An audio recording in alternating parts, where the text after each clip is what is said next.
Friends, मैं वैशाली स्वागत करती हूँ आप सभी का आपके अपने प्लेटफॉर्म एग्जाम जंक्शन पे। और आज हम आ चुके हैं मोस्ट इम्पॉर्टेंट टॉपिक लेकर एनसीएफ 2022-23, जो कि आपके एग्जाम के पॉइंट ऑफ व्यू यानी अभी जो आपका सीटेट है उसके लिए तो इम्पॉर्टेंट है ही उसमें, क्योंकि आपकी पेडागोजी बेस्ड जो भी है आपका पेडागोजी से रिलेटेड जितने भी क्वेश्चन आते हैं, क्योंकि आप सभी को पता है यहाँ पे हर सब्जेक्ट में आपकी पेडागोजी आनी है और हर सब्जेक्ट की पेडागोजी में एनसीएफ से क्वेश्चन पूछे ही जाते हैं, चाहे एनसीएफ 2005 हो, क्योंकि ये आपका लेटेस्ट है एनसीएफ 2022, तो इससे भी आपके क्वेश्चन बिल्कुल पूछे जाएंगे। एनईपी 2020, आरटी 2009, यही सब ऐसे टॉपिक है जहां से आपकी ओवरऑल पेडागोजी बनती है।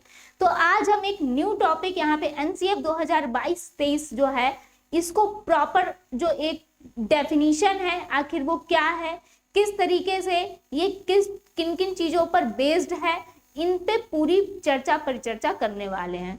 तो यहाँ पे आज जो आपका टॉपिक है इसको आपका यहाँ पे दायित्व बनता है, आप ज्यादा से ज्यादा शेयर करेंगे, लाइक करेंगे और यहाँ पे अगर चैनल पर नए हैं तो चैनल को जरूर सब्सक्राइब कर लेंगे, क्योंकि यहाँ पे आपको मेन फैक्ट दिए जा रहे हैं जितने भी हैं जो भी आपके एग्जाम के रिगार्डिंग इम्पोर्टेंट है। बाकी आपके जितने भी यहाँ पे सीटेट ही नहीं, जितने भी आपके टीचिंग एग्जाम हैं उनमें आपके लिए जो भी टीचिंग एग्जाम होगा तो उसमें एनसीएफ 2022 जरूर पूछा जाएगा।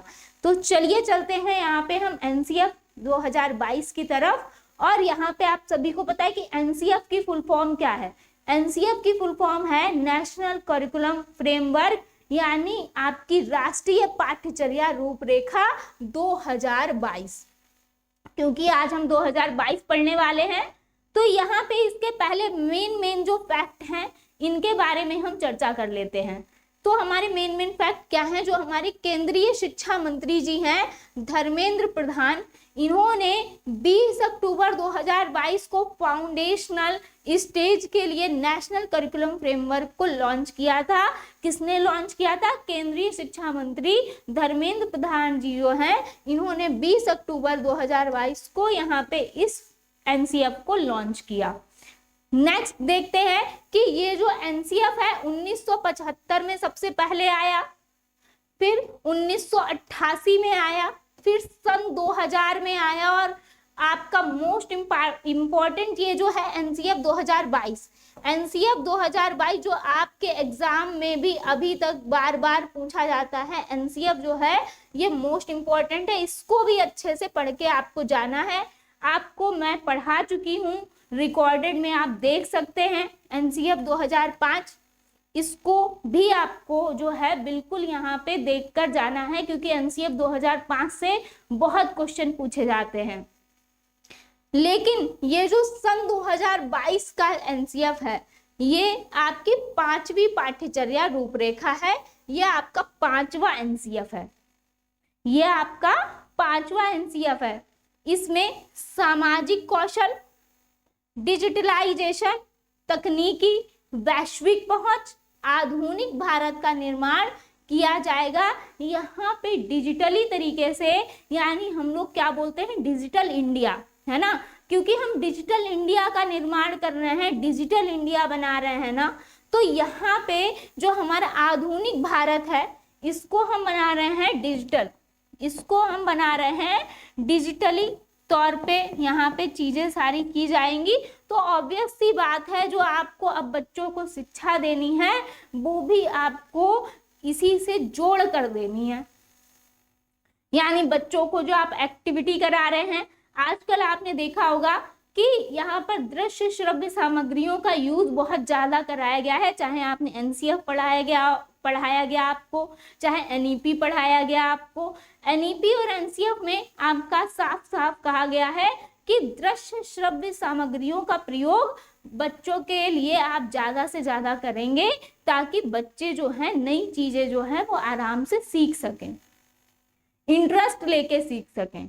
इसीलिए यहाँ पे जो है आपको बच्चों को जो भी शिक्षा देनी है वो यहाँ पे बच्चे के ओवरऑल कौशल को विकसित करने के लिए, यानी बच्चा जो है समाज में एक्टिव हो, साथ ही साथ बच्चे को जो आप शिक्षा दे रहे हैं वो आप तकनीकी और डिजिटलों का प्रयोग करके तकनीकी के आधार पर शिक्षा देंगे।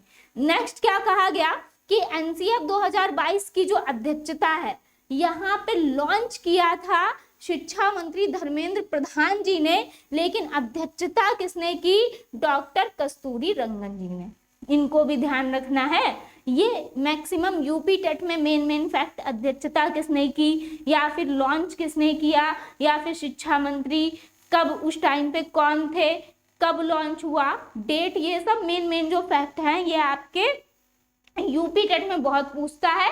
और यहाँ पे आपके जो सी टेट है इसमें भी पूछता है, और इसमें ये जो मेन फैक्ट है ना इनके आपको ऑप्शन बना के दे देगा और उसमें आपसे पूछ लेगा कि ए बी सी सही है एनसीएफ 2022 के अकॉर्डिंग या फिर नहीं सही है, या फिर कौन सा सही है और कौन सा सही नहीं है। इस तरीके के क्वेश्चन आपने देखा होगा लेटेस्ट में बहुत पूछे जा रहे हैं, तो उसी में ये लोग फैक्ट भी पूछ लेते हैं। नेक्स्ट देखेंगे तो ये जो एनसीएफ है हमारा 2022 ये बेस्ड किस पर है? जो हमारी प्राचीन संस्कृति है और जो हमारी आधुनिकता का प्रस्ताव है, यानी यहाँ पर एंशिएंट और मॉडर्न इसको मिक्स किया गया और यहाँ पे आपका कंपाउंड फॉर्म यानी मिश्रित रूप ये जो एक है एनसीएफ 2022 में इसको तैयार किया गया।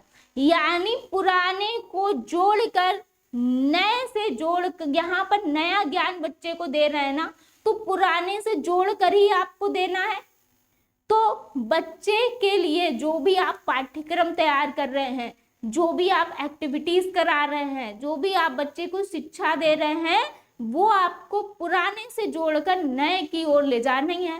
तो यहाँ पे इन्होंने एनसीएफ जो 2022 है इसको मिश्रित रूप में तैयार किया है, यानी यहाँ पे प्राचीन और नई दोनों ही चीजों को यहाँ पे जोड़ के जो है इसको तैयार करा है आपके एनसीएफ 2022 को। अब एनसीएफ 2022 है क्या?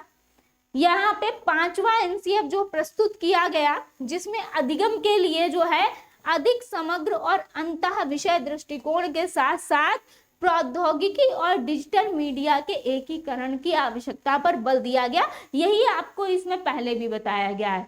यहाँ पे डिजिटली तौर पर आपको शिक्षा देनी है, यहाँ पर न्यू तकनीकी के अकॉर्डिंग, न्यू एक्टिविटी, न्यू गतिविधियों के अकॉर्डिंग जो अभी आधुनिक रूप से जो कि यहाँ पे चल रही हैं, इनके आधार पर ही आपको शिक्षा देनी है बच्चों को। नेक्स्ट क्या कहा गया? जो कि यहाँ पर एनसीएफ में एनसीएफ 2022 में न्यू टॉपिक ऐड किए गए। अब ये क्या थे जो न्यू टॉपिक हैं आपके, ये कौन कौन से हैं, क्या क्या जोड़ा गया है एनसीएफ 2022 में, इन पर चर्चा कर लेते हैं। एनसीएफ एसई जोड़ा गया। अब एनसीएफ एसई क्या है आखिर? एनसीएफ आप सभी को पता है, यहाँ पे नेशनल करिकुलम फ्रेमवर्क। एसई क्या हुआ? स्कूल एजुकेशन, यानी राष्ट्रीय पाठ्यचर्या रूपरेखा स्कूली शिक्षा। यहाँ भी बात की गई है, यहाँ पर स्कूली शिक्षा की बात की गई कि बच्चों की जो स्कूल एजुकेशन है वो कैसी होनी चाहिए। और ये पूरी की पूरी बेस्ड किस पर है? ये पूरी की पूरी बेस्ड है आपकी एनईपी पे, एनईपी 2020। एनईपी 2020 पे ये पूरी की पूरी बेस्ड है। एनईपी की फुल फॉर्म क्या है? अगर नहीं पता है तो देख लीजिए। एनईपी की फुल फॉर्म है यहाँ पे नेशनल एजुकेशन पॉलिसी। क्या है? नेशनल एजुकेशन पॉलिसी है। बहुत सारी जगह, क्योंकि आप लोगों ने ये जब न्यू आई थी तो लोगों ने कहना स्टार्ट कर दिया न्यू एजुकेशन पॉलिसी।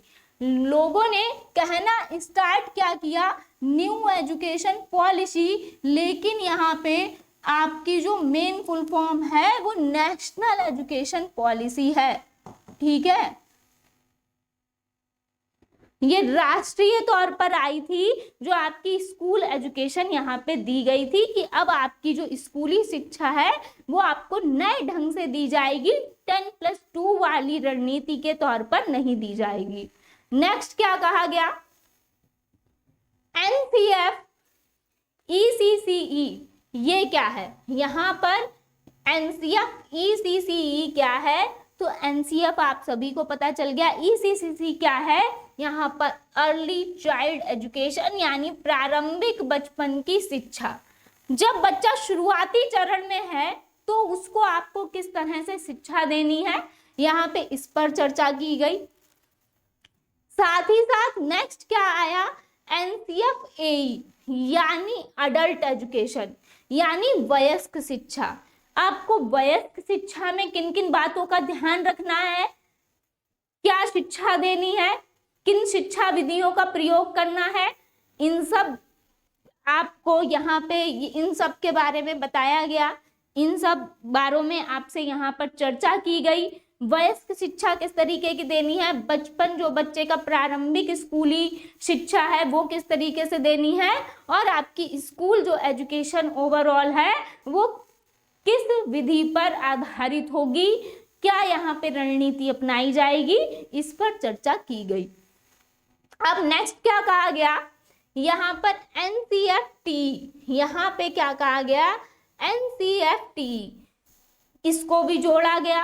अब NCFT क्या है, टीचर्स एजुकेशन यानी शिक्षक शिक्षा, यानी एक शिक्षक की जो एजुकेशन है वो कितनी होनी चाहिए, टीचर्स को किन विधियों का प्रयोग करना चाहिए, किन किन बातों का ध्यान रखना चाहिए, ये सब चीजें यहाँ पे बताई गई। और ये भी बताया गया जो बच्चे का ब्रेन डेवलपमेंट होता है ना, जो ब्रेन डेवलपमेंट होता है, जो बच्चे के मस्तिष्क का विकास होता है वो सिर्फ फर्स्ट 8 ईयर में ही हो जाता है। जितना विकास होना होता है बच्चे के, जो फर्स्टली 8 ईयर होते हैं वो सबसे ज्यादा बच्चे के लिए इंपॉर्टेंट होते हैं, उसी में ही उसका विकास होता है।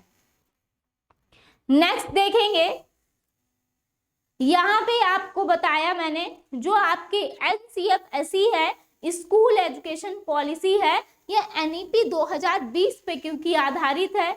NEP 2020 आपको मैं पूरा पढ़ा भी चुकी हूँ यहीं पे, तो आप उससे परिचित होंगे ही NEP 2020 से।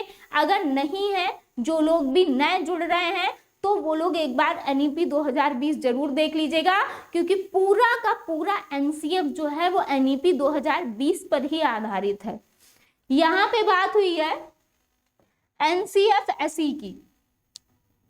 अब NCFSE है क्या, यहाँ पर स्कूल एजुकेशन, क्योंकि अभी अभी मैंने आपको बताया जो स्कूली एजुकेशन है NEP 2020 पर आधारित है, तो NEP 2020 में आपकी 4 स्टेज जो थी वो बताई गई थी। इन 4 स्टेज के बारे में हम चर्चा कर लेते हैं। स्कूली शिक्षा के लिए राष्ट्रीय पाठचर्या की रूपरेखा जो कि आधारित है NEP पे।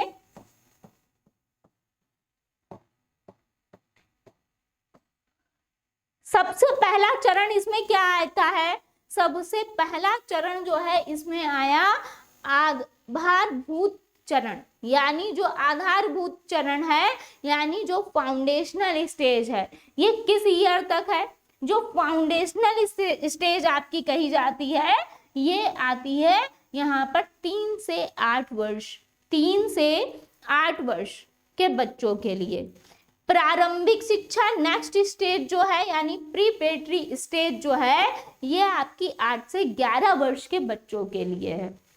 नेक्स्ट क्या है, जो हमारी मिडिल स्टेज है यानी मध्य चरण होगी, ये आपकी 11 से 14 वर्ष के बच्चों के लिए। साथ ही साथ जो माध्यमिक चरण है यानी सेकेंडरी स्टेज है, ये 14 से 18 वर्ष के बच्चों के लिए यहाँ पर लाई गई। अब इनके बारे में विस्तार से चर्चा कर लेते हैं कि क्या कहा गया इन स्टेज में, और आप सभी NEP में इन सारी स्टेज को आपने पढ़ा ही होगा। तो यहाँ पे हम चर्चा करते हैं अपनी जो स्टेज है इनके बारे में डिटेल से। और ये जो एनसीएफ 2022 है, ये एनईपी की जो स्कूल एजुकेशन के लिए यहाँ पर पॉलिसी दी गई, यहाँ पर अब 10+2 वाली रणनीति जो है वो नहीं अपनाई जाएगी। कौन सी अपनाई जाएगी? 5+3+3+4। अब इसको डिटेल से देखना है और ध्यान से समझना है क्या कहा गया इन स्टेज में। जो आपकी फर्स्ट है फाउंडेशनल स्टेज, अभी अभी आपको बताया है 3 से 8 वर्ष के बच्चे यहाँ पर होंगे। अब यहाँ पे जो शुरुआती 5 साल हैं, ये 5 साल आपके फाउंडेशनल स्टेज में होते हैं बच्चे के। तो पहले 5 साल जो हैं, 5 इयर्स जो हैं, इसके पहले जो 3 साल हैं, जो इसके पहले 3 साल शुरुआती जो 3 इयर्स हैं, यहाँ पे इसमें बच्चा कहाँ रहेगा?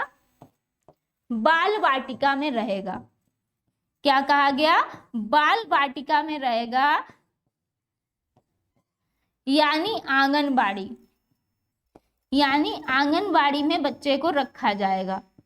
यहाँ बच्चा एक स्कूली माहौल जो है उसको देखेगा, उसको ऑब्जर्व करेगा, साथ ही साथ यहाँ पे बच्चों को खेलने का मौका दिया जाएगा, ज्यादा से ज्यादा बच्चों को एक्टिविटीज करने का मौका दिया जाएगा, छोटे छोटे गेम्स के जरिए बच्चों को चीजें सिखाने की कोशिश की जाएंगी, और एक स्कूली माहौल दिया जाता है कि खाना भी मिल रहा है, साथ ही साथ कुछ चीजें बच्चों को बताई और सिखाई जा रही हैं, गेम्स खिलाए जा रहे हैं, मतलब एक बच्चा स्कूल में बैठना सीख जाता है ना।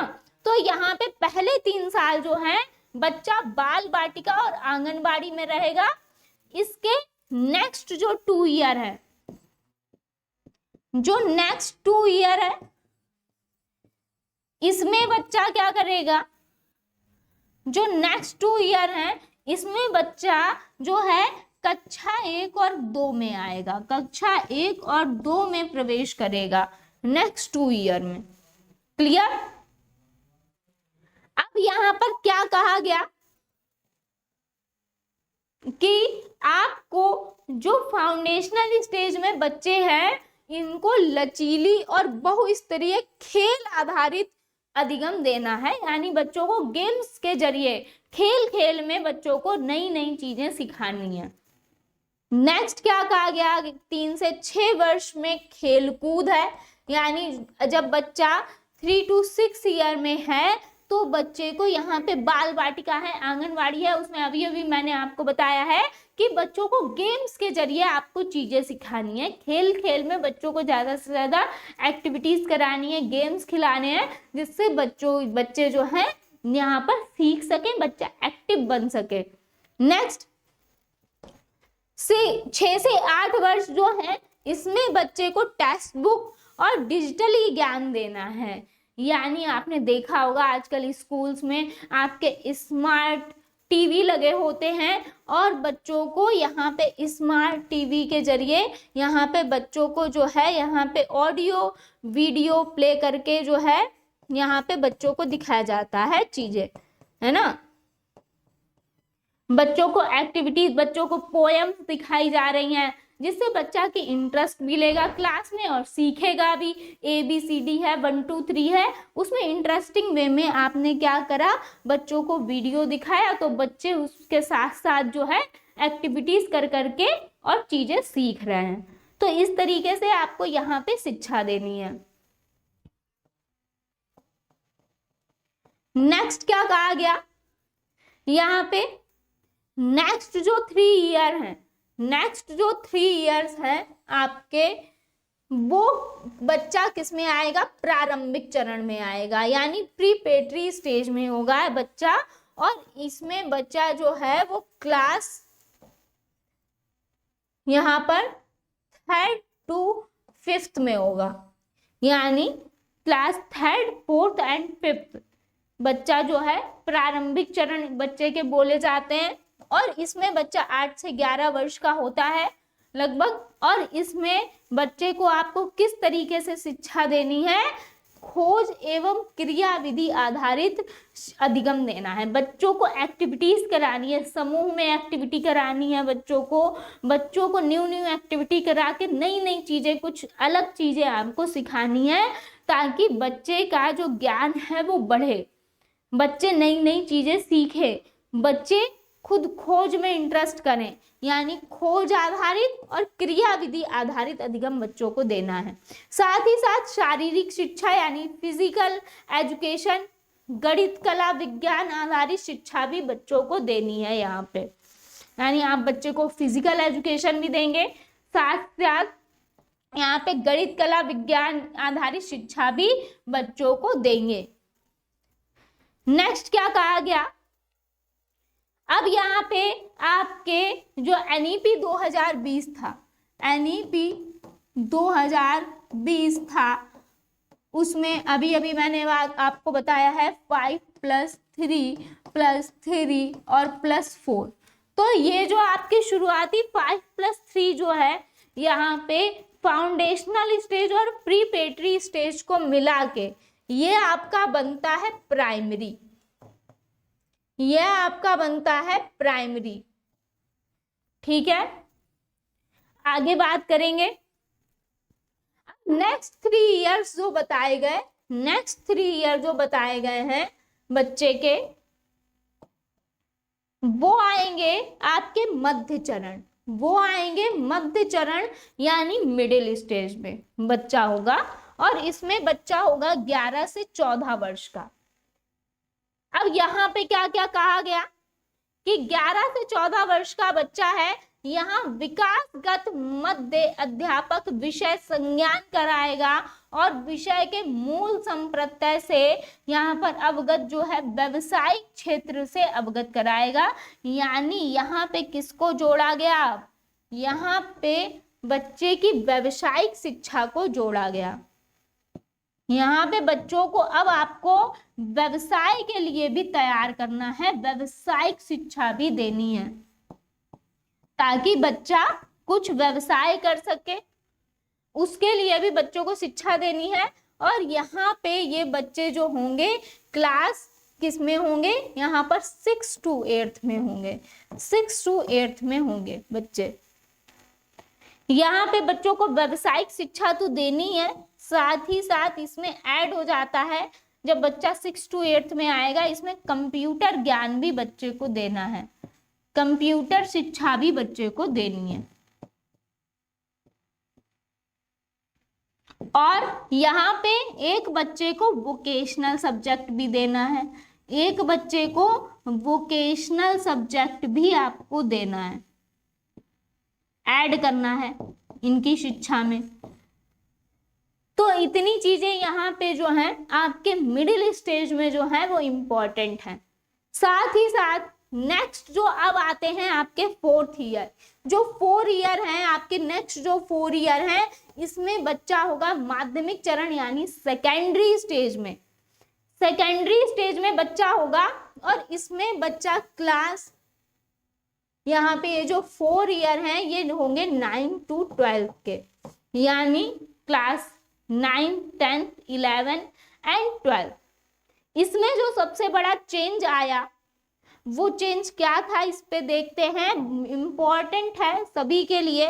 जो 14 से 18 वर्ष के बच्चे जो इसमें आते हैं 9 to 12 में, जब बच्चा 8th के बाद 9th में प्रवेश करता है तो सबसे पहले क्या पूछा जाता है कि आपको स्ट्रीम कौन सी चाहिए, साइंस या फिर आर्ट स्ट्रीम।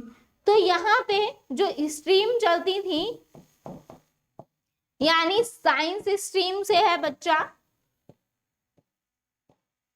या फिर आर्ट स्ट्रीम से है ना, या फिर आर्ट स्ट्रीम से है। अब ये स्ट्रीम जो होती थी इनको क्या करा गया, इनको खत्म कर दिया गया, इनको खत्म कर दिया गया, स्ट्रीम को खत्म कर दिया गया। और अब यहाँ पे क्या कहा गया कि यहाँ पर बच्चे खुद विषय के चयन का अवसर बच्चे को मिलेगा, खुद बच्चा जो है यहाँ पे विषय का चयन कर पाएगा। मल्टीपल यहाँ पर आपके सब्जेक्ट होंगे, यहाँ पे मल्टीपल चॉइस के साथ आपको जो है सब्जेक्ट चूज करने को दिए जाएंगे और आप अपनी इच्छा के अनुसार यहाँ पे जो है विषय का चयन कर पाएंगे।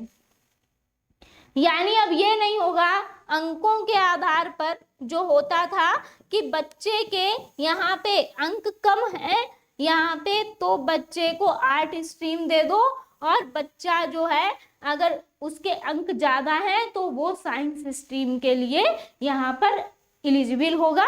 ऐसा अब नहीं होगा, ऐसा अब नहीं होगा। नेक्स्ट क्या कहा गया?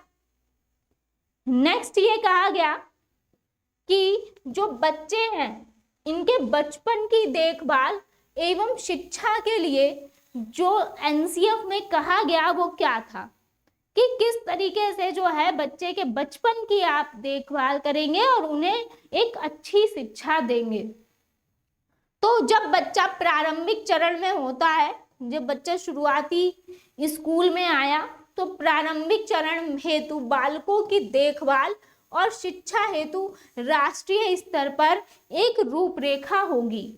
यानी किस तरीके से बच्चों को जो है आपको शिक्षा देनी है, एक टीचर होने के नाते आपको क्या करना है, किस तरीके से बच्चों के साथ डील करना है, ये सब चीजें आपको बताई जाएंगी किसमें? एनसीएफ में। नेक्स्ट क्या कहा गया कि बालक के मानसिक विकास का प्रारंभ जो है वो 6 वर्ष तक सर्वाधिक होता है। जो बच्चे का मेंटल डेवलपमेंट होता है वो कब तक होता है? 6 वर्ष तक ही होता है।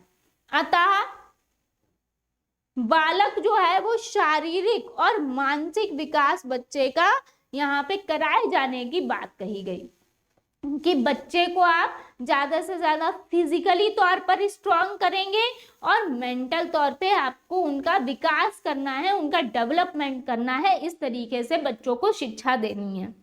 नेक्स्ट क्या कहा गया कि पाठ्यक्रम जो है वो मातृभाषा एवं क्षेत्रीय भाषा में निर्मित होना चाहिए। ये तो आपके चाहे एनसीएफ हो, है ना, चाहे एनसीएफ 2005 हो और चाहे आपका एनईपी 2020 हो और चाहे आपका एनसीएफ 2022 हो, इसमें हर जगह आपको क्या कहा गया है? जो बच्चे को आपको शिक्षा देनी है वो बच्चे की मातृभाषा में ही देनी है और जितना ज्यादा हो सके बच्चे को आगे तक आपको उसकी मातृभाषा में ही पढ़ाना चाहिए। बच्चे की क्षेत्रीय भाषा उसमें ऐड करनी चाहिए, निर्मित करनी चाहिए। साथ ही साथ इन्होंने ये कहा है कि मातृभाषा को आपको कम से कम यहाँ पर 8th क्लास तक तो पढ़ाना है ना। नेक्स्ट क्या कहा गया कि यहीं से क्या होती है, एक स्कूली तैयारी बच्चे की होती है। यानी बच्चे को आप वास्तविक जीवन से जोड़कर नई नई चीजें सिखा रहे हैं, उसकी मातृभाषा से जोड़कर जब आप सिखाएंगे, जब आप राष्ट्रीय जो रूपरेखा आपको दी गई है उसके अकॉर्डिंग आप जब बच्चे को पढ़ाएंगे, यही होगी आपकी स्कूली तैयारी। अब प्राकृतिक शिक्षार्थी जो है वो बच्चा सक्रिय रहते हैं, यानी बच्चे प्राकृतिक तौर पर बच्चा जो है वो एक्टिव रहता है, हमेशा उत्सुक रहता है यहाँ पर नई नई चीजों को जानने के लिए। जब छोटा बच्चा होता है तो वो आपने देखा होगा बहुत ज्यादा उत्सुक होता है नई नई चीजों को जानने में भी और नई नई चीजों को यहाँ पर इकट्ठा करने के लिए भी कह सकते हैं, है ना। यानी बच्चों को देखा होगा आपने कि यहाँ पे कार चाहिए, तो जब तक वो कार ले नहीं लेंगे तब तक वो शांत नहीं होंगे, है ना। बच्चे उत्सुक होते हैं घूमने के लिए कि अगर कोई बाहर जा रहा है तो उन्हें भी जाना है ना, नहीं ले जाएंगे तो रोने लगेंगे। तो यहाँ पे बच्चे को क्या माना गया है? एक्टिव माना गया है। देखकर चक्कर जिज्ञासा को शांत करते हैं। यानी बच्चा किसी चीज के लिए जिद कर रहा है, बाहर घूमने के लिए जिद कर रहा है, आप उसको घुमाने लिए चले गए, जब घुमाने लेकर जाएंगे तो बच्चा क्या शांत हो जाता है ना, बच्चे को आनंद आने लगता है। तो आप जो है बच्चा जो है यहाँ पे यही आपको बताया गया है कि बच्चा जो है एक्टिव है, उसको आपको अपनी जो आपकी शिक्षा की जो नई आपकी गतिविधियां हैं, जो एक्टिविटी हैं, जो आप बच्चे को जिस तरीके से शिक्षा दे रहे हैं वो आपकी इस तरीके से होनी चाहिए कि बच्चा जो है सक्रिय बना रहे। नेक्स्ट देखेंगे क्या कहा गया। देखिए जो अभी मैंने बस आपसे बात बोली यही यहाँ पे कहा गया है कि उनके प्राकृतिक सीखने के कौशल को समझे कि बच्चा जो है वास्तविक चीजों के जरिए किस तरीके से खुद ब खुद जो है चीजों को सीख जाता है, उनको समझने की बात कही गई है। साथ ही साथ सीखना एक सक्रिय और संवादात्मक प्रक्रिया है जिससे बच्चे खेल के माध्यम से और अन्य अनुभवी लोगों के साथ जो है ज्यादा से ज्यादा बातचीत के माध्यम से सीखते हैं। जब बच्चा समाज में जाएगा, ज्यादा से ज्यादा गेम्स बच्चा खेलेगा, यानी खेल खेल में बच्चा चीजें तो सीखता ही है, साथ साथ बच्चा जब समाज में एंटर होता है तो एक दूसरे से अंतःक्रिया करेगा, यानी समाज में जो चीजें हो रही हैं, जो चीजें चल रही हैं, लोगों से बातचीत करेगा। तो जब बातचीत करेगा ज्यादा से ज्यादा अनुभवी लोगों से तो उनसे भी कहीं ना कहीं कुछ सीखेगा, है ना, कुछ नया उसको सीखने को मिलेगा, कुछ नया कुछ समझेगा वो। तो यहाँ पे बच्चे के लिए जो है समाज भी इम्पोर्टेंट उतना ही है। समाज, परिवार, घर परिवार समाज, यहाँ पर बच्चा ज्यादा से ज्यादा वाद विवाद करे, चर्चा करे, संवाद करे, इस पर ज्यादा गौर किया गया है। यहाँ पे बच्चे को आप ज्यादा से ज्यादा बातचीत करने का मौका देंगे। नेक्स्ट देखेंगे कि परिवार, घर, पड़ोसी समुदाय और खेल को यहाँ पर महत्वपूर्ण साधन माना गया। और महत्वपूर्ण साधन इसीलिए माना गया, अभी जो ऊपर आपने पॉइंट पढ़ा है इसीलिए माना गया है। महत्वपूर्ण साधन इसीलिए माना गया है क्योंकि बच्चा जो है अपने परिवार, घर, आस पड़ोस और समुदाय में जो भी नई नई एक्टिविटीज हो रही होंगी, जो भी चीजें चल रही होंगी, उनको क्या कर लेगा, ऑब्जर्व कर लेगा, है ना। जैसे परिवार, घर, पड़ोसी, यहाँ पे जो भी भाषा बोली जा रही होगी, है ना, वो उसको भी, उसका भी क्या कर लेगा, सहज और स्वाभाविक तरीके से अर्जन कर लेता है ना। ये तो नोम चॉम्स्की जी ने ही कहा है कि बच्चे में जो है जन्मजात ही भाषा अर्जन करने की क्षमता होती है। तो बच्चा जो है सहज और स्वाभाविक तरीके से वही भाषा बोलने लगेगा जो उसके परिवार और उसके आस पड़ोस में लोग बोल रहे होंगे। इसीलिए कहा जाता है कि छोटे बच्चे के सामने आपको जो है अपनी भाषा जो है वो अच्छी बोलनी है, अच्छी भाषा बोलनी है। आस पड़ोस में अच्छे लोग होने चाहिए, अच्छी भाषा बोलने वाले लोग होने चाहिए, अच्छे लोग होने चाहिए। इसीलिए क्योंकि जो भी एक्टिविटीज होंगी, चाहे बच्चा वो सारी एक्टिविटीज भी सीख लेगा और जो भाषा बोली जा रही है वो भाषा भी सीख लेगा, जो एक्टिविटीज चल रही हैं वो भी वही करने की कोशिश करेगा। तो यहाँ पे परिवार, घर, पड़ोसी समुदाय और खेल यानी गेम्स को महत्वपूर्ण स्थान दिया गया है बच्चे के डेवलपमेंट में।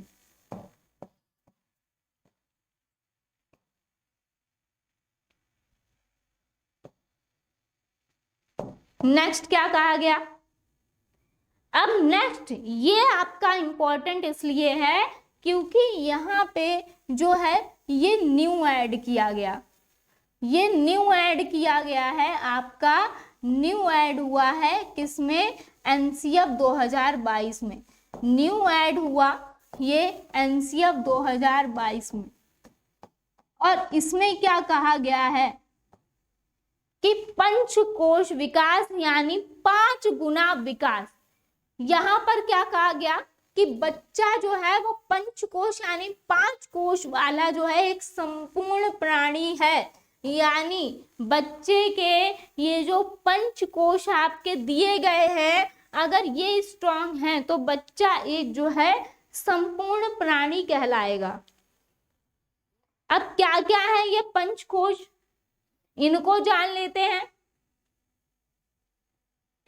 ये जो पंचकोश आपके दिए गए हैं, सबसे पहला दिया गया आपका यहाँ पे प्राणायाम कोश।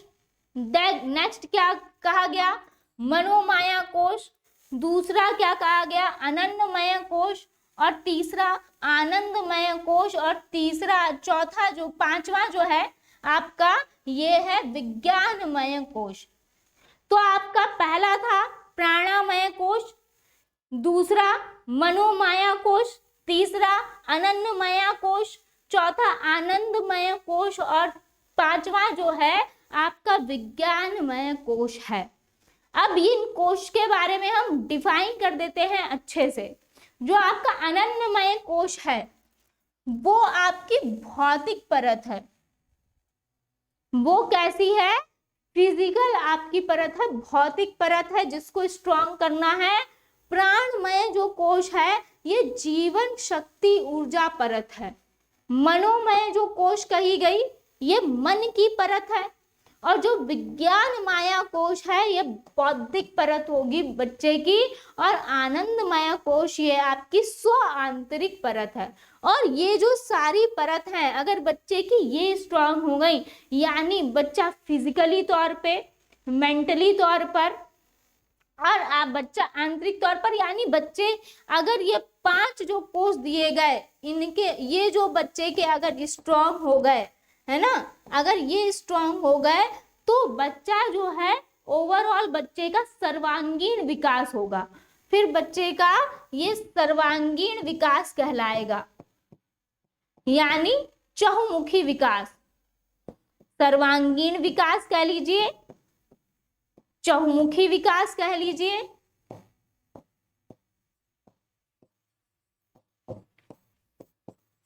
अब आगे क्या कहा गया इनके बारे में और अच्छे से जो चर्चा हम कर लेंगे।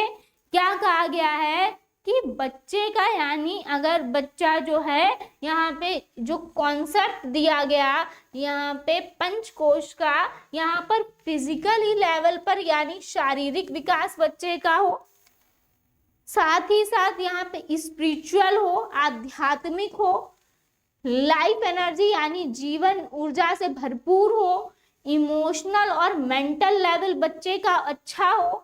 यानी नेक्स्ट क्या कहा गया यहाँ पर, बच्चे का बौद्धिक विकास हो, यानी इन्हीं के बारे में ओवरऑल चर्चा की गई है। अगर इन सारे क्षेत्र में बच्चा विकास कर ले जाता है तो बच्चे की इन जो 5 कोश दिए गए हैं इनके विकास में मदद कौन करेगा, इनके विकास में मदद कौन करेगा, इन 5 कोश के विकास में मदद कौन करेगा, शिक्षक। बच्चे के जो 5 कोश विकास है इसमें मदद कौन करेगा, एक टीचर यानी शिक्षक। शिक्षक मदद करेंगे इनको विकसित करने में, इनको डेवलप करने में। प्रत्येक परत जो है कुछ विशिष्ट विशेषताओं को प्रदर्शित करती है।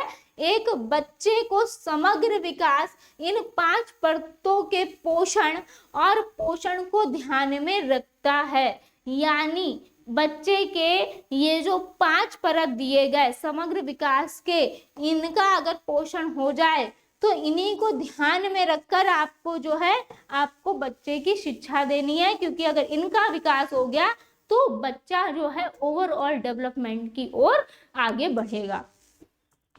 नेक्स्ट क्या कहा गया, नेक्स्ट कहा गया कि इंपॉर्टेंट की फीचर्स ऑफ NCF-FS, यानी यहाँ पर national curriculum framework foundational stage, यहाँ पर 2022 इसमें फाउंडेशनल स्टेज के बारे में बच्चे की क्या बताया गया NCF में। 2022 की अगर हम बात करेंगे, यह NCF पहली एकीकरण पाठ्यचर्या रूपरेखा है और 3 से 8 वर्ष की आयु के बच्चों के लिए, ये बुनियादी स्तर के जो बच्चे हैं इनके लिए इसके तहत जो है 3 वर्ष की आयु वाला बच्चा जो है इसको भी औपचारिक विद्यालयी शिक्षा में यहाँ पे लाया जाएगा। ये जो 3 से 8 वर्ष के बच्चे हैं यहाँ पे फाउंडेशनल स्टेज में जो है 3 वर्ष की आयु वाला बच्चा जो है औपचारिक विद्यालयी शिक्षा में लाया जाएगा। और यह सुनिश्चित करता है कि जो मुफ्त पहुंच योग्य, उच्च गुणवत्ता यानी हाई क्वालिटी फॉर ईसीसी यानी early child and care education है। साथ ही साथ जो कि एक बहुत अच्छा इन्वेस्टमेंट है किसी भी देश के लिए अपने भविष्य को लेकर, जो बच्चे का अर्ली चाइल्ड डेवलपमेंट है एंड केयर, यानी बच्चे का जो जल्दी यहाँ पर विकास हो जाता है और यहाँ पे बच्चे की केयर एंड एजुकेशन के बारे में जो आपकी यहाँ पर सोच है, समझ है, यानी किस तरीके से आपको यहाँ पे डेवलपमेंट देखने को मिलता है और किस तरीके से आप और अच्छे से डेवलपमेंट करा पाएंगे बच्चे का। तो ये एक बहुत अच्छा इन्वेस्टमेंट है किसी भी देश के लिए अपने भविष्य को लेकर।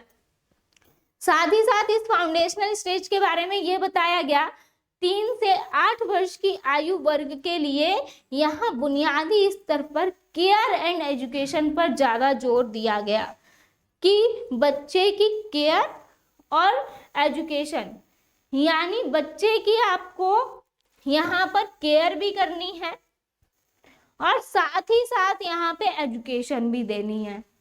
यानी बच्चे को ये नहीं लगना चाहिए कि आप उसको अलग थलग समझ रहे हो, यानी बच्चे की अगर स्वास्थ्य है तो वो भी आपको पता होना चाहिए कि अगर बच्चे को स्वास्थ्य है कि कोई प्रॉब्लम नहीं है, यानी स्वास्थ्य उसका अच्छा हो। साथ ही साथ बच्चा ओवरऑल एक्टिविटी में अच्छा हो, यानी बच्चे को किसी चीज में समस्या तो नहीं है, बच्चा कहीं पे कठिनाई तो महसूस नहीं कर रहा है, तो बच्चे की केयर भी आपको दिखानी है और साथ ही साथ उसकी एजुकेशन पर भी ध्यान देना है और उसको केयर और एजुकेशन दोनों देनी है। नेक्स्ट क्या कहा गया कि इसमें कहा गया कि 6 वर्ष की आयु तक नो टेक्स्ट बुक। यहाँ पर क्या कहा गया कि 6 वर्ष की आयु का अगर बच्चा है तो उसको आपको टेक्स्ट बुक जो है वो नहीं देनी है। साथ ही साथ क्या कहा गया कि केवल खेल के माध्यम से पढ़ाने पर जोर देने की बात कही गई है। किसमें? फाउंडेशनल स्टेज में। फाउंडेशनल स्टेज में बच्चे को केवल गेम्स के जरिए आप चीजें सिखाएंगे ज्यादा से ज्यादा। यहाँ पर गेम्स के जरिए आप बच्चों को चीजें पढ़ाएंगे, ज्यादा से ज्यादा चीजें सिखाएंगे। क्लियर? नेक्स्ट क्या कहा गया? यह सर्वांगीण शिक्षा पर जोर देता है, यानी लर्निंग आउटकम के सुधार पर भी जोर देता है कि बच्चे का ओवरऑल डेवलपमेंट हो सके और बच्चा जो है यहाँ पर ज्यादा से ज्यादा यहाँ पर जो है यहाँ पर बाहरी चीजों से ज्यादा सीखे।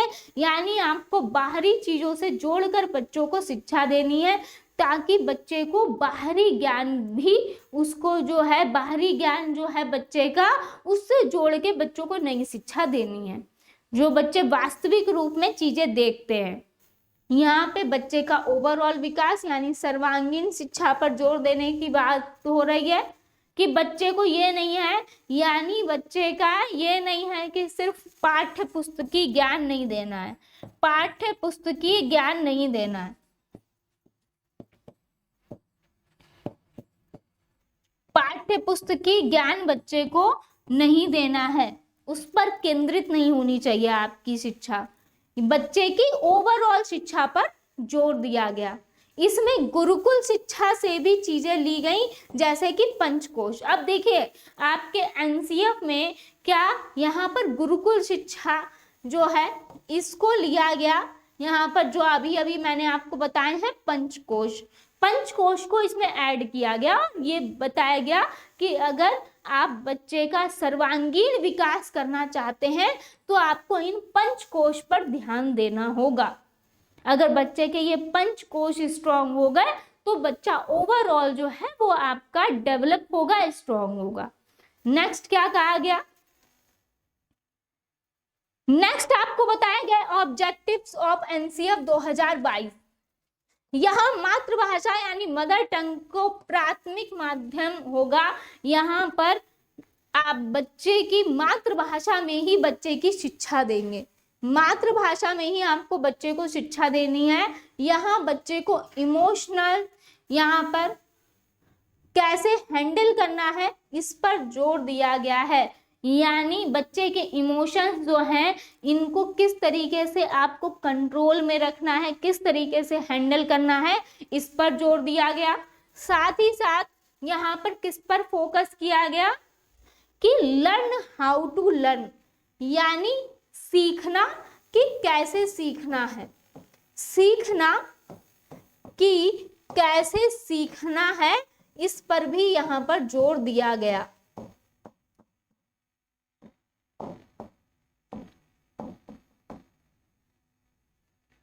साथ ही साथ इफ फोकस, होलिस्टिक, मल्टीडिसिप्लिन, साथ ही साथ एनालिटिक, यहाँ पर क्रिटिकल एंड क्रिएटिव, यानी यहाँ पे आपको बच्चों क्रिएटिव तौर से बच्चे को, साथ ही साथ यहाँ पर एक्टिविटीज जो है, यानी आप बच्चे का ज्यादा से ज्यादा यहाँ पे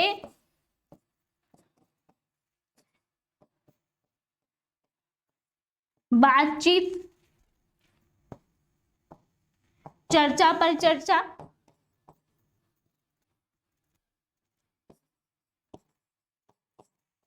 और साथ ही साथ यहाँ पर रचनात्मकता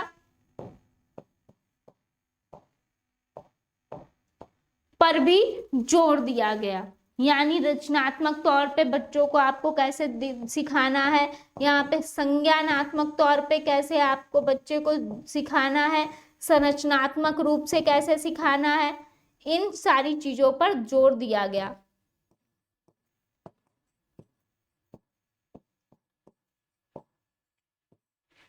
नेक्स्ट क्या कहा गया, यहाँ पर जो परिवार है, घर है, पड़ोस समुदाय की विशेष भूमिका होगी, इनको विशेष महत्व दिया गया है कि फैमिली, घर, पड़ोस और समुदाय से ही बच्चा सबसे ज्यादा सीखता है, तो इसीलिए इनको जो है सबसे विशेष भूमिका दी गई है, महत्वपूर्ण साधन माना गया है। नेक्स्ट क्या कहा गया है, यहाँ खेलों को महत्वपूर्ण यहाँ पर साधन माना गया है कि बच्चा सबसे ज्यादा गेम्स के जरिए चीजें सीखता है, तो यहाँ पर खेलों को महत्वपूर्ण स्थान दिया गया है एनसीएफ 2022 में। तथा यहाँ पे सरकार का टारगेट ये है कि 2025 तक जो एनसीएफ एफएस है 2022 के टारगेट, यानी बच्चों को ग्लोबल सिटीजन बनाना है और इनको पूरा करना है। ये सरकार का मेन लक्ष्य है, टारगेट है, कब तक, 2025 तक। बुनियादी स्तर पर सीखना, बुनियादी स्तर पर बच्चे किस तरीके से सीखेंगे, बच्चे के अंदर जिज्ञासा पैदा करके, यानी बच्चों को कैसे सिखाएंगे आप, बच्चे के अंदर जिज्ञासा पैदा हो, चीजों को जानने की, सीखने की, बच्चे के अंदर जिज्ञासा पैदा हो, ऐसी आपको यहाँ पे शिक्षा देनी है, ऐसी यहाँ पर शिक्षण विधियों का प्रयोग करना है। तार्किक सोच व समस्या समाधान का गुण पैदा करके बच्चे की तार्किक सोच विकसित हो सके, यानी बच्चे को ज्यादा से ज्यादा यहाँ पे चर्चा परिचर्चा में भाग ले बच्चा, है ना। बच्चे जो हैं आपको ऐसे खुले सिरे वाले प्रश्न देने हैं जिस पर बच्चा तर्क वितर्क कर सके, यानी तार्किक सोच बच्चे की विकसित हो और बच्चा खुद यहाँ पर अपनी समस्या का समाधान भी कर सके, यानी बच्चे खुद ही यहाँ पे खुद ही जोड़ तोड़ करे, खुद ही चीजें सीखे और खुद ही उसका सल्यूशन भी कर ले। यहाँ पे कला और संगीत को भी यहाँ पे स्थान दिया गया कि कला और संगीत द्वारा वस्तुओं को बच्चों को सिखाइए यहाँ पर।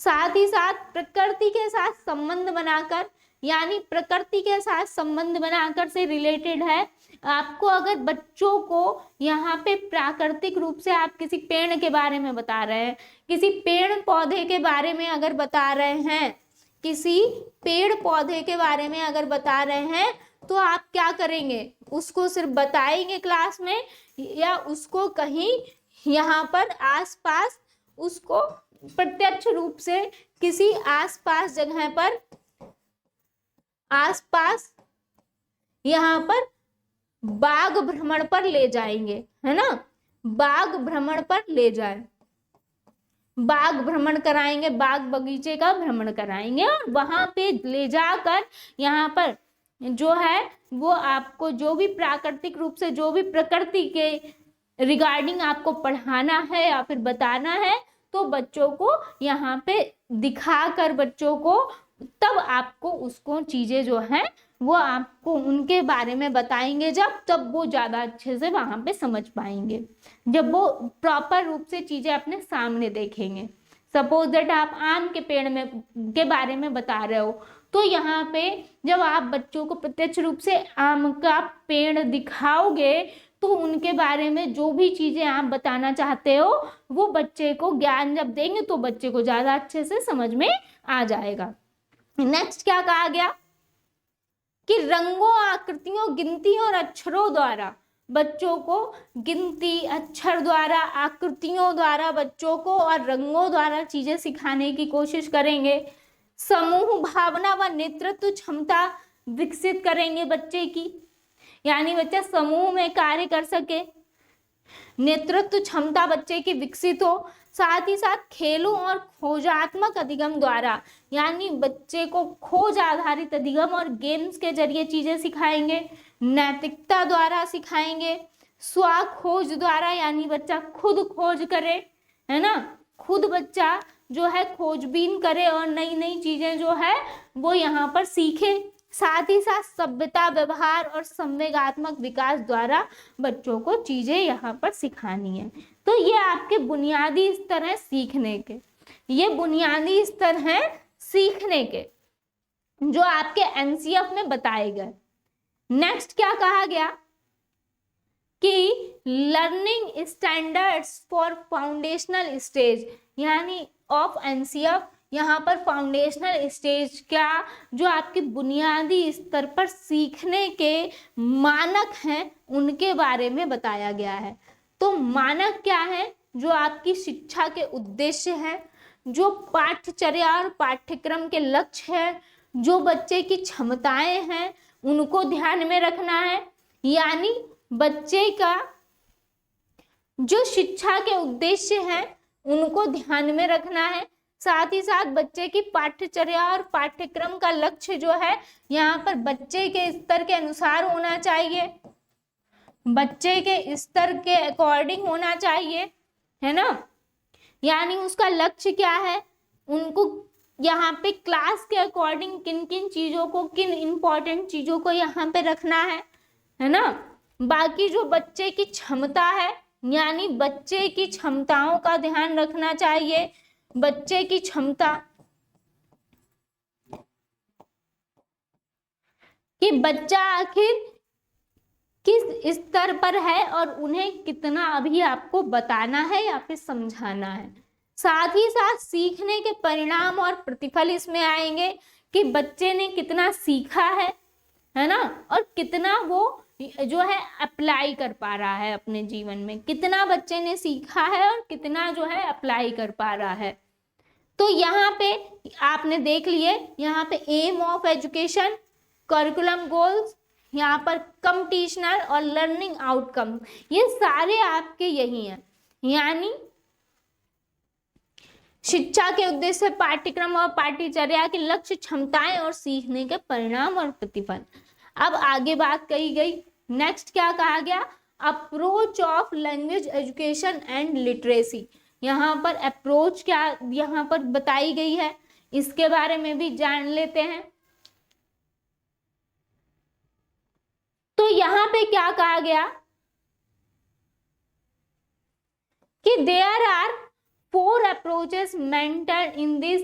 यहाँ पर जो आपकी एनसीएफ में जो 4 अप्रोच जो है यहाँ पे मेंशन की गई है एनसीएफ 2022 में, language education and literacy at fundamental stage. यहाँ पे अगर हम बात करें, देखिए अभी अभी यही आपने पीछे पढ़ा है, यही आपने एफएस के बारे में, एक सेकेंड मैं कर देती हूँ। देखिए एफएस के बारे में जो भी आपको यहाँ पे पढ़ाया गया, सारी चीजें यहाँ पे ऐड हो गई, है ना, सारी चीजें यहाँ पे क्या हो गई, ऐड हो गई। नेक्स्ट देखिए यहाँ पे ये देख लीजिए, एफएस आपका पूरा कंप्लीट कराया जा चुका है, है ना। एफएस पूरा कंप्लीट कराया जा चुका है और इसके बारे में आगे हम बात करेंगे अगर, तो यहाँ पे बच्चों के निर्देशन का जो माध्यम है उसकी गृह भाषा यानी मातृभाषा या होनी चाहिए, है ना। जो बच्चे की निर्देशन की भाषा है, उनका माध्यम है, वो बच्चे की या तो गृह भाषा होनी चाहिए या तो बच्चे की मातृभाषा होनी चाहिए, है ना। क्योंकि बच्चा अपनी गृह भाषा या मातृभाषा में जब पढ़ता है तो ज्यादा अच्छे से सारी चीजों को समझ पाता है और सीख पाता है। अगर लैंग्वेज चेंज होगी तो कहीं ना कहीं बच्चों को सीखने और समझने में ही प्रॉब्लम होगी, तो बच्चा उसी में ही क्या जूझता रह जाएगा, यानी वो सिर्फ सीखने और समझने में ही अपना सारा ध्यान लगा देगा और अदर चीजों से भटक जाएगा। नेक्स्ट क्या कहा गया, पठन यानी रीडिंग व लेखन यानी राइटिंग भी बच्चे की मातृभाषा में ही हो, यानी बच्चा भाषा जिस भी भाषा में पढ़ रहा है और लिख रहा है वो बच्चे की मातृभाषा ही होनी चाहिए। यानी ऐसा नहीं है कि बच्चे को आप पढ़ा रहे हो मातृभाषा में, लिखा रहे हो अदर भाषा में। यहाँ पे पठन और लेखन की भाषा आपकी दोनों ही क्या होनी चाहिए, मातृभाषा होनी चाहिए। बच्चा विभिन्न भाषाएं बोले और उसे इसके अवसर मिले, यानी बच्चा जो है ये नहीं है बच्चे को पढ़ाना मातृभाषा में ही है, लेकिन आपको अन्य लैंग्वेज जो है बच्चे की, आपकी एक कक्षा में एक क्लास में अलग अलग भाषाओं के बच्चे होंगे, है ना। एक क्लास में अलग अलग भाषाओं के बच्चे होंगे ना, अलग अलग भाषा के बच्चे हो सकते हैं, अलग अलग भाषा के बच्चे होंगे, तो आपको सभी की भाषा को महत्व देना है। अलग अलग भाषा के बच्चे होंगे तो आपको सभी की भाषा को महत्व देना है। तो बच्चा विभिन्न विभिन्न भाषाएं बोले और इसके अवसर दें, तो यहाँ पे बच्चों को अंतःक्रिया करने का मौका देंगे, बच्चों को एक दूसरे से अंतःक्रिया करने का यहाँ पर मौका देंगे, जिससे कि बच्चा जो है एक दूसरे की भाषा को अर्जित करेगा। अंतःक्रिया करने का मौका देंगे जिसके द्वारा बच्चा जो है अंतःक्रिया करने का मौका देंगे, जिससे कि बच्चा एक दूसरे की भाषा को सीखेगा, समझेगा।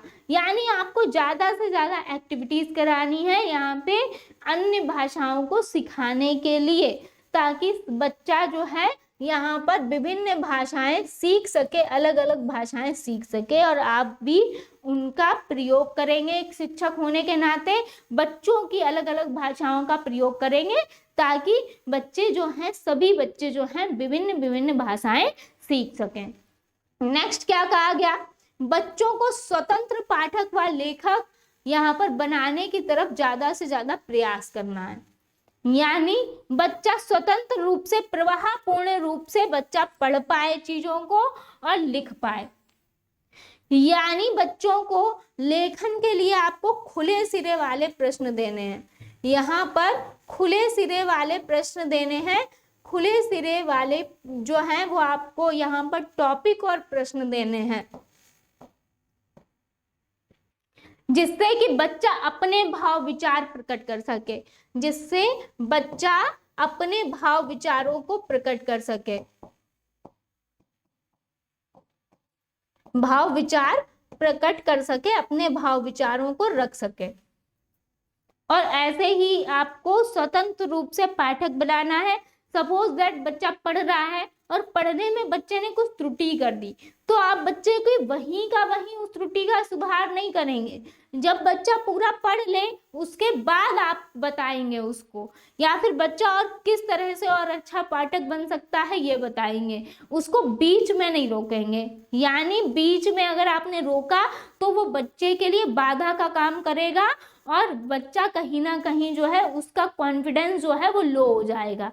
इसीलिए बच्चा स्वतंत्र पाठक व लेखक बने, प्रवाहपूर्ण तरीके से बच्चा जो है अपनी भाषा का प्रयोग कर पाए। यहाँ पे इस तरीके से आपको प्रयास करना है।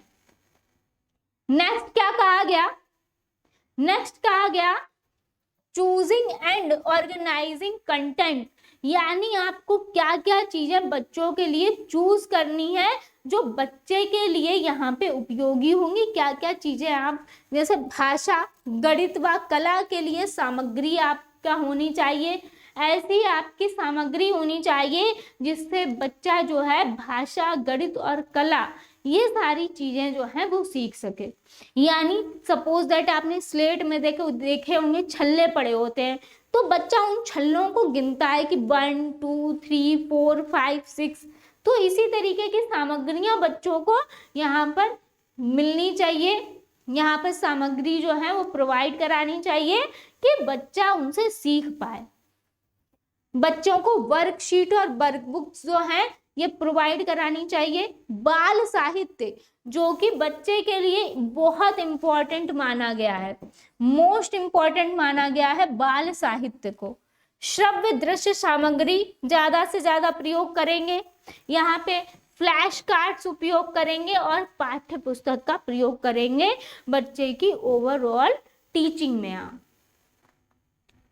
नेक्स्ट क्या कहा गया कि डेवलपिंग ऑफ, यहाँ पर सिलेबस की बात हुई है, यानी पाठ्यक्रम का निर्माण कैसा होना चाहिए।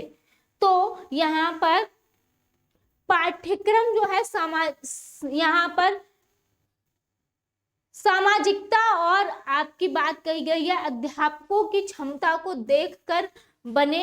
यानी यहाँ पे क्या कहा गया है कि जो पाठ्यक्रम है, पाठ्यक्रम का निर्माण जो है वो यहाँ पर जो बच्चे हैं, यहाँ पर जो बच्चे हैं यहाँ पे मिस्टेक है, यहाँ पर जो पाठ्यक्रम है वो सोशल तरीके से और बच्चे की क्षमता को देख कर बना हो, है ना।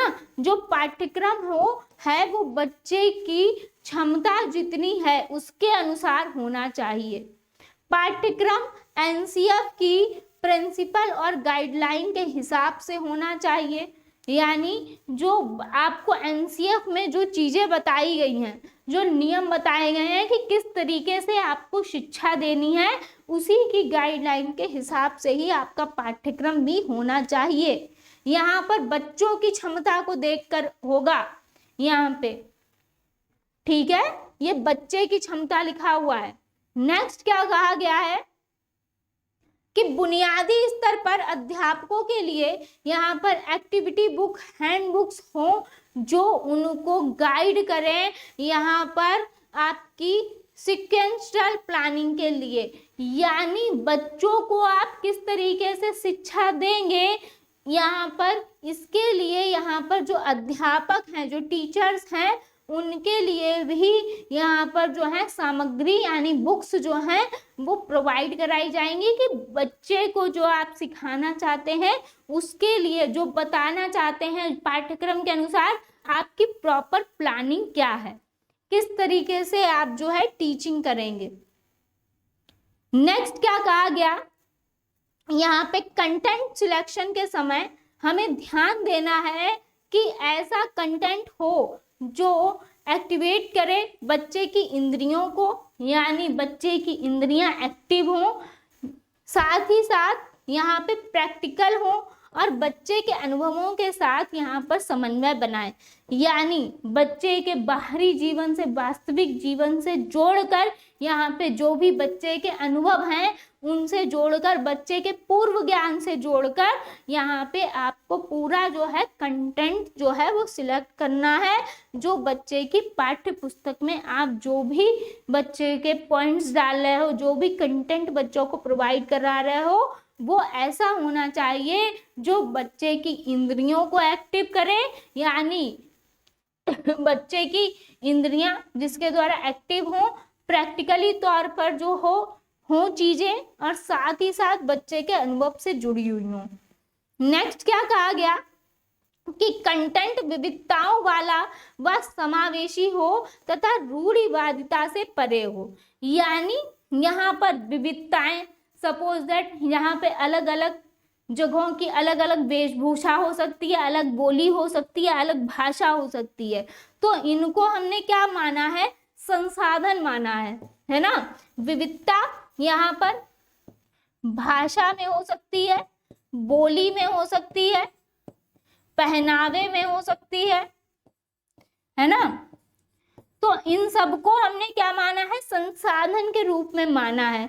और यहाँ पर सभी को समान रूप से समान शिक्षा देने की बात कही गई है, यानी जो कंटेंट है वो विविधताओं वाला हो और समावेशी भी हो, क्योंकि समान रूप से समान तरीके से समान शिक्षा सभी को देनी है और रूढ़िवादियों से परे हो, यानी रूढ़वादियों से परे होने की बात कही गई है, रूढ़िवादी ना हो। नेक्स्ट क्या कहा गया, नेक्स्ट कहा गया कि सामग्री को व्यवस्थित करने के तरीके क्या हैं। यहाँ पर क्या क्या है, यहाँ पे प्रोजेक्ट्स हैं, स्टोरी है, थीम है और यहाँ पर इलेक्टिक है। अब यहाँ पे क्या क्या बात कही गई है, जो सामग्री को जो व्यवस्थित करने के तरीके हैं, अगर हम बात करेंगे यहाँ पे प्रोजेक्ट की तो बेस्ड अप्रोच है, यहाँ पर स्टोरी है तो वो भी आपकी बेस्ड अप्रोच है, थीम है तो भी आपकी बेस्ड अप्रोच है ना।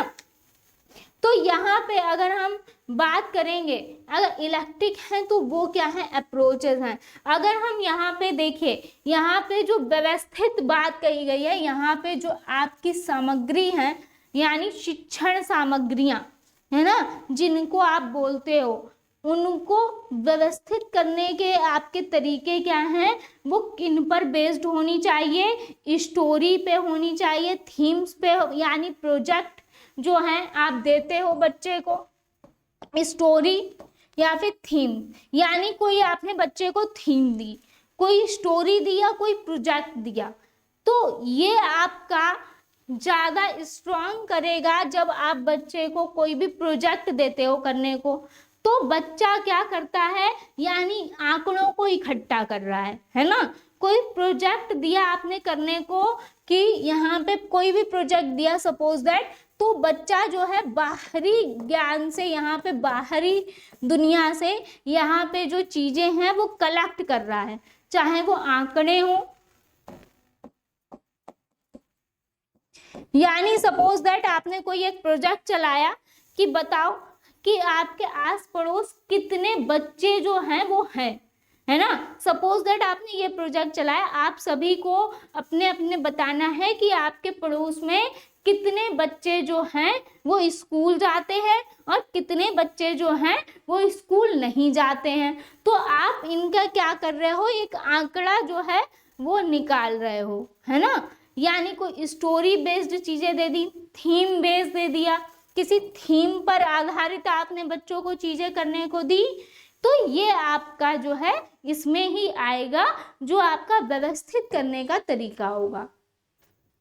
आपकी जो ओवरऑल आपका शिक्षण है, जो आपकी शिक्षण सामग्री बेस्ड चीजें होंगी। नेक्स्ट क्या कहा गया, टीएलएम एंड लर्निंग इन्वायरमेंट। अब टीएलएम आप सभी जानते हो, बहुत लोगों ने बनाए भी होंगे खूब टीएलएम, है ना। तो यहाँ पे टीएलएम एंड लर्निंग इन्वायरमेंट क्या होता है, यानी आप देखते होंगे टीएलएम आप अलग अलग यहाँ पर टॉपिक पे बनाते हो, पर्यावरण से रिलेटेड कोई टीएलएम बनाया, या फिर बच्चों को कोई जानकारी देनी है उससे रिलेटेड टीएलएम बनाया, है ना। बहुत सारे टीचिंग में अगर किसी ने भी यहाँ पर टीचिंग की होगी तो आपने कई सारे टीएलएम बनाए भी होंगे स्कूल के लिए। तो क्या कहा गया, ये बुनियादी स्तर पर बच्चा ज़्यादा सीखता है जब वह अपनी 2 या 2 से अधिक इंद्रियां जो हैं उनका प्रयोग करता है और अपने हाथों का प्रयोग करके यहाँ पर काम को करता है। जहाँ पर टीएलएम एंड लर्निंग इन्वायरमेंट का यहाँ पे क्या रोल है, तो यहाँ पर टर्निंग एंड लर्निंग इन्वायरमेंट का रोल ये है टीएलएम और लर्निंग इन्वायरमेंट का, कि बुनियादी स्तर पर बच्चा जो है चीजें ज्यादा सीखता है और वह अपनी 2 या 2 से अधिक इंद्रियां जो हैं उनका प्रयोग करता है, और साथ ही साथ अपने हाथ का प्रयोग करके यहाँ पर काम करता है, यानी TLM जो है उसको बनाता है, लर्निंग इन्वायरमेंट को यहाँ पे जो है यहाँ पर करता है और खुद सीखता है। यहाँ पर सीखने का पूरा वातावरण बनाने की बात कही गई है कि ऐसा वातावरण बच्चे के लिए तैयार करना है कि खुद सीखे, खुद करे और खुद सीखे। नेक्स्ट क्या कहा गया कि सीखने को आगे बढ़ाने के लिए यहाँ पर मूल्यांकन की जरूरत होती है, कि मूल्यांकन करने की बात कही गई है। उद्देश्य क्या है मूल्यांकन का, कि बच्चों की जरूरतों, वरीयता और रुचियों की यहाँ पर पहचान, विकासात्मक परिवर्तनों की पहचान करना या सीखने में आने वाली विभिन्न कठिनाइयों की यहाँ पर पहचान। यहाँ पे बच्चों का मूल्यांकन सीखने के लिए, आगे बढ़ने के लिए करेंगे, और मूल्यांकन इसलिए ही करेंगे क्योंकि बच्चे को कहीं पर कठिनाई तो नहीं हो रही है। अगर कठिनाई हो रही है तो उसकी पहचान करना, जो भी परिवर्तन हो रहे हैं, यानी बच्चा किन चीज़ों में इंटरेस्ट ले रहा है, किन चीज़ों की ज़रूरत है, तो इन सभी का आप क्या करेंगे, मूल्यांकन करेंगे। शिक्षक को बच्चे की सीखने की उपलब्धि के बारे में जानकारी देना, यानी एक बच्चे को यहाँ पर मूल्यांकन आप क्यों करते हैं, क्योंकि बच्चे के सीखने की उपलब्धि की यहाँ पर जानकारी मिल सके। साथ ही साथ यहाँ पे क्या कहा गया है कि मूल्यांकन के तरीकों एवं उपकरण, क्या क्या मूल्यांकन के उपकरण हैं, क्या क्या तरीके हैं, इन पर चर्चा कर लेते हैं। तो देखिएगा, सिस्टेमेटिक ऑब्जर्वेशन ऑफ असेसमेंट, इसमें आपके कुछ उपकरण दिए गए, जैसे कि यहाँ पर एनीकोडेंटल रिकॉर्ड्स। अब ये क्या होते हैं, इसमें बच्चे का ओवरऑल रिकॉर्ड होता है। बच्चे का ओवरऑल रिकॉर्ड होता है कि बच्चे हर क्षेत्र में कैसा है। बच्चे का ओवरऑल रिकॉर्ड होगा कि बच्चा जो है हर क्षेत्र में यहाँ पे कैसा है। साथ ही साथ चेक लिस्ट में क्या होता है, चेक लिस्ट में सिर्फ होगा कि ये कार्य सही है और ये कार्य गलत है, ये कार्य सही है और ये कार्य गलत है। यानी चेक लिस्ट में बच्चा अच्छा कर रहा है तो सही है, नहीं अच्छा किया यानी गलत है तो गलत है, सही है तो सही है। इसमें अगर कुछ यहाँ पर नहीं ऐड होगा। साथ ही साथ इवेंट सैंपलिंग। अब इवेंट सैंपलिंग क्या है, ये न्यू ऐड है इवेंट सैंपलिंग। इवेंट सैंपलिंग में बच्चे के व्यवहार का जो है मूल्यांकन होता है। व्यवहार बच्चे का, इसका मूल्यांकन होगा। ठीक है। अब यानी बच्चा गुस्सा कर रहा है तो बच्चे ने गुस्सा किया, फिर आपने देखा इसका मूल्यांकन किया कि ये बच्चा जो है वो गुस्सा कर रहा है। फिर थोड़ी देर बाद आप फिर से मूल्यांकन करेंगे कि अब बच्चे का गुस्सा शांत हुआ या फिर नहीं हुआ, या फिर वो अभी भी गुस्सा कर रहा है। तो यहाँ पे इसी चीज का आप मूल्यांकन करेंगे। नेक्स्ट क्या कहा गया, एनालाइजिंग आर्टिफैक्ट यानी कलाकृतियों का विश्लेषण करना, यानी बाय फील्ड ट्रिप्स। यानी फील्ड ट्रिप्स यानी बच्चे को क्या कराना है, ज्यादा से ज्यादा क्षेत्र भ्रमण। क्षेत्र भ्रमण बच्चों को ज्यादा से ज्यादा आपको कराना है। क्षेत्र भ्रमण के जरिए बच्चे ज्यादा जल्दी सीखते हैं, है ना। यानी बच्चों को आपको किसी चीज के बारे में बताना है, जानवर के बारे में बताना है, तो आप क्या कराएंगे, बच्चे को जू ले जाएंगे ताकि बच्चा उनके बारे में ऑब्जर्व कर सके, सीख सके। अब देखेंगे यहाँ पे एक्टिविटीज के जरिए, यहाँ पर एक्टिविटी शीट के जरिए बच्चों को एक्टिविटीज के जरिए, नई नई गतिविधियाँ, क्रियाविधियों के जरिए आपको बच्चे को चीजें सिखानी है। ये तो आपको बताया ही जा चुका है, क्रियाविधियों के जरिए आपको नई नई एक्टिविटीज बच्चे को सिखानी है। नेक्स्ट क्या कहा गया, यहाँ पे नेक्स्ट कहा गया other important consideration for planning. यहाँ पे आपको जो बताया गया है विभेदित निर्देश, यानी बच्चे कि आपको अलग अलग, हर बच्चे की अलग अलग अपनी जो है यहाँ पर एक्टिविटीज होंगी। ऐसा तो होगा नहीं कि हर बच्चा एक जैसा है ना। यहाँ पर अलग अलग एक्टिविटीज बच्चे की होंगी, हर बच्चे की अलग अलग बच्चे का व्यवहार हो सकता है, तो यहाँ पे इन्हीं को ही जो है वो रखा गया है।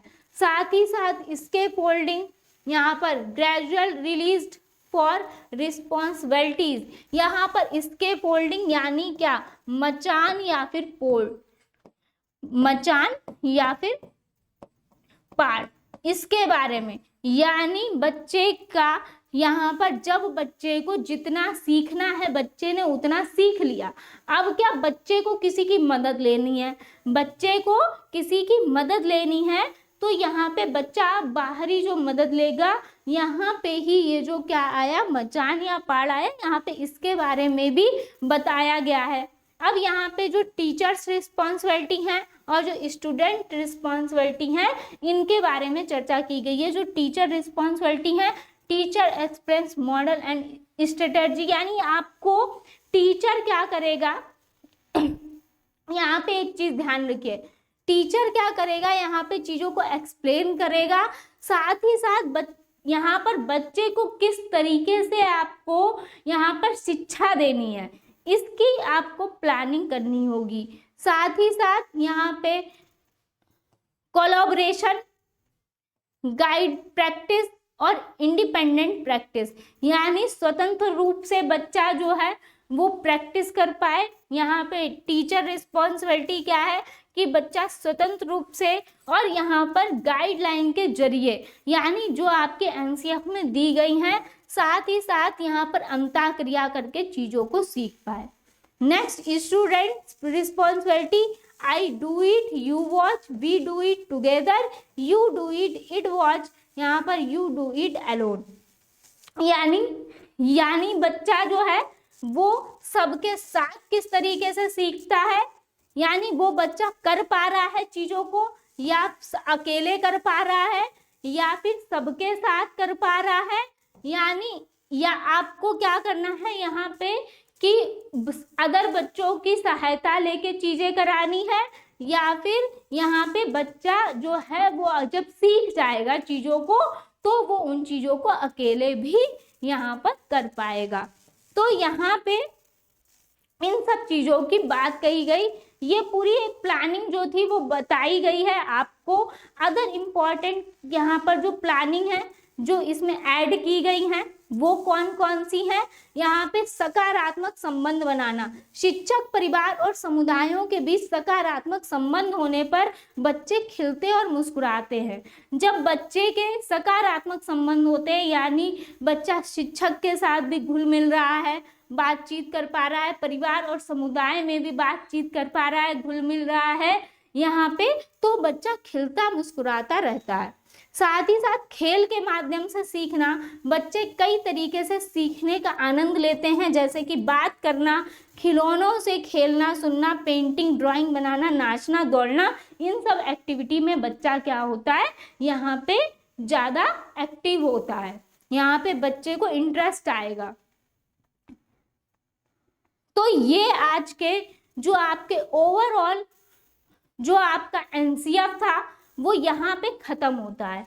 जो आपका ओवरऑल एनसीएफ है वो इतनी ही, आपका जो एनसीएफ 2022 है इसमें इसके आगे आपको कुछ भी पढ़ने की जरूरत नहीं है, यानी जितना आपको यहाँ पे बताया गया है बस इतना ही है आपका, जो आपके एग्जाम के पॉइंट ऑफ व्यू से इम्पोर्टेंट है।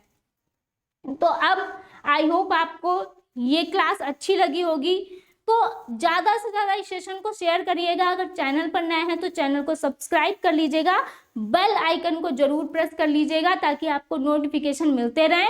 साथ ही साथ recorded session and live session की पीडीएफ आपको टेलीग्राम ग्रुप पे दे दी जाती है।